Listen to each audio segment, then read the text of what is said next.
नमस्कार, मैं पवन कुमार आप लोग के बीच फिर नया क्लास लेकर आया हूँ। आज का हमारा टॉपिक है पार्ट्स ऑफ स्पीच। स्पीच के भाग अर्थात शब्दों के भाग। हम लोग पार्ट्स ऑफ स्पीच का हिंदी होता है शब्दों के भाग।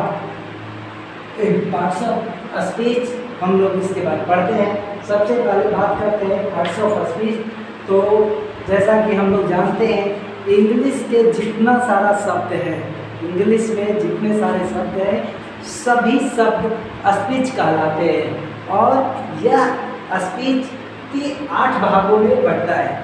ये स्पीच 8 भागों में बढ़ता है, 8 भाग में डिवाइडेड है। यही जो 8 पार्ट्स हैं वो हमारा पार्ट्स ऑफ स्पीच कहलाता है। नेक्स्ट हमारा बात करते हैं कि पार्ट्स ऑफ स्पीच का 8 भाग कौन कौन है। तो पहला है नाउन, दूसरा है प्रोनाउन, तीसरा adjective, adverb, verb, preposition, conjunction and interjection. हमारा नेक्स्ट एक और आपका छूटा है, वो है एडवर्ब, क्रिया विशेषण। एडवर्ब हमारा 8 हो गया। ये एडवर्ब का हिंदी होता है क्रिया विशेषण।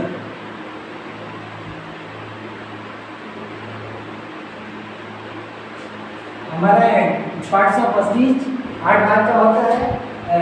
8 भाग में होता है पहला noun, pronoun, adjective, verb, adverb, preposition, conjunction and interjection. जैसा कि जानते हैं, नाउन का हिंदी होता है संज्ञा, प्रोनाउन का हिंदी होता है सर्वनाम, एडजेक्टिव का हिंदी होता है विशेषण, वर्ब का हिंदी होता है क्रिया और एडवर्ब का हिंदी होता है क्रिया विशेषण। फिर बात करते हैं प्रीपोजिशन, संबंधवाचक अव्यय, संबंधवाचक अव्यय, कंजंक्शन, समुच्चयवाचक अव्यय, इंटरजेक्शन, विस्मय आदि लोग। लेकिन अब बात करते हैं, ये हमारा ट्रेडिशनल ग्रामर के अनुसार है। अगर अभी जो है मॉडर्न ग्रामर के अनुसार, नए वाले ग्रामर के अनुसार कहता है कि हमारा पार्ट्स ऑफ स्पीच 2 भाग में बढ़ता है। पूरा स्पीच को इन्होंने 2 भाग में बांटा है, लेकिन ये जो कहता है कि ये 8 भाग में है और ये 2 भाग में, 2 भाग को भी ठीक उसी तरह बांटा है, थोड़ा बहुत अंतर किया है। हम लोग जानते हैं कि जैसा कि फॉर्म ऑफ हिंदी में इसको मॉडर्न ग्रामर में स्पीच को 2 भाग में बांटा है। एक का नाम रखा है form of classes. Form of classes का हिंदी होता है शब्दों के रूप और स्ट्रक्चर ऑफ वर्ड्स मतलब शब्दों के बनावट। फिर कहता है फॉर्म ऑफ क्लासेस में नाउन, एडजेक्टिव, वर्ब और एडवर्ब को रखा है। ये 4 को आपका जो है ये रखा है फॉर्म ऑफ क्लासेस में। फिर कहता है कि स्ट्रक्चर ऑफ वर्ड्स में देखिए, तो स्ट्रक्चर ऑफ वर्ड्स में प्रोनाउन, प्रीपोजिशन, एक्जुलरीज, जैसा कि आपने पढ़ा है वर्ब, अभी नहीं पढ़ा है, आगे पढ़ेंगे जब वर्ब जो है वर्ब का काइंड्स बताएंगे तो उसमें हमारा एक्जुलरीज वर्ब भी आए। तो एक्जुलरी जिसको हेल्पिंग वर्ब अभी ट्रांसलेशन में देख रहे थे, तो हेल्पिंग वर्ब जो है एक्जुलरीज का है। इंटेंसिफियर्स, फिर determiners, conjunction, interjection, sentence connector और सबऑर्डिनेटर्स। ये क्वेश्चन एंड क्वेश्चन मार्क्स ये हमारा 10 है और ये हमारा 14 है। मतलब यहाँ पे 8 पढ़ना था, यहाँ पे 14 पढ़ना है। फिर कहता है कि इसको बांटने का सबसे जो है पार्ट्स ऑफ स्पीच को 2 भाग में बांटा है। उसके आधार क्या बनाया है, तो आधार है कि form of class morpheme. Morpheme मतलब शब्दांश। शब्दांश के आधार पे वर्ड्स को 2 भाग में बांटा है। तो सबसे पहले जानते हैं कि मॉर्फेम है क्या। मॉर्फेम जो है ऐसा वर्ड्स है, ऐसा पार्ट ऑफ वर्ड है, मतलब शब्दों के भाग है जो किसी भी शब्द के शुरू या लास्ट में लग के उसका मीनिंग बदल दे, उसे हम लोग मॉर्फेम कहते हैं या शब्दांश कहते हैं। फिर कहता है कि वो कैसे, तो जैसे कैट है, कैट के लास्ट में जैसा ही एस लगा देते हैं तो कैट्स हो जाता है। कैट मतलब एक लिंग और कैट्स मतलब बहुत सारा लिंग। फिर कहता है बुक, बुक मतलब एक और बुक्स मतलब बहुत सारा बुक्स। फिर टॉल, टॉल मतलब लंबा और ई लगा दिया तो उससे ज़्यादा लंबा।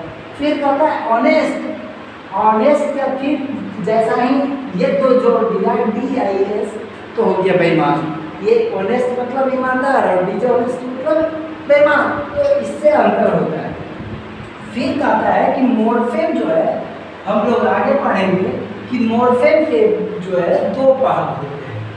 एक का नाम है परफिक्स और दूसरा का नाम है सफिक्स। परफिक्स और सफिक्स, परफिक्स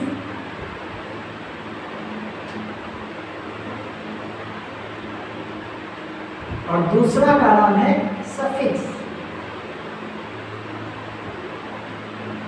परफिक्स का हिंदी होता है उपसर्ग और इसका हिंदी होता है प्रत्यय, जो कि हम लोग आगे और विशेष पढ़ेंगे। तो इसका हिंदी और इसका उपयोग क्या होता है। परफिक्स का एक और होता है कि ये जो है किसी भी शब्द के पहले लगता है और ये जो सफिक्स है ये किसी के बाद में लगता है, अंत में लगता है। तो परफिक्स और सफिक्स अगर जिसमें मॉर्फेम लग रहा है, मतलब परफिक्स या सफिक्स लग रहा है, तो वो तो फॉर्म ऑफ क्लासेस है। और जिसमें वैसा शब्द जिसमें ये दोनों काम ना करें, ये दोनों काम ना करें, उसको हम लोग स्ट्रक्चर ऑफ वर्ड्स में लिखते हैं। फिर कहता है कि इसके बाद हम आगे और पढ़ेंगे विशेष रूप से मॉर्फेम और सफिक्स और परफिक्स, जो कि हमारा अगला क्लास होगा। और आगे ही हम लोग पढ़ेंगे नाउन। तो इस तरह से हमारा आज जो है पार्ट्स ऑफ स्पीच का फंडामेंटल कोर्स सिलेबस खत्म हुआ। और अगर आपको अच्छा लगे तो लाइक कीजिए, हमारा चैनल को सब्सक्राइब कीजिए और कमेंट कीजिए। Thank you.